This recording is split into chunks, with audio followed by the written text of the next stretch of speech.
Hey guys, got a 2020 plate BMW 1 Series here. Just going to show you how to reset the tyre pressure model on this one. So on this one we're going to use the screen on the centre of the dash, and we're going to use the controllers in the centre of the console. So here we're going to press the home button, which will take us to this screen. Then we'll scroll down until we get to car, and then click in the dial.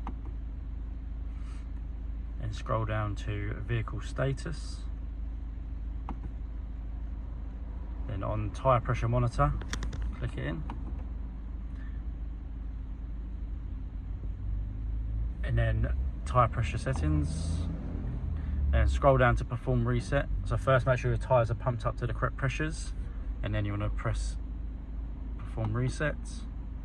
And then you drive around for a couple of miles, and then it'll reset your tyre pressures. And that's it.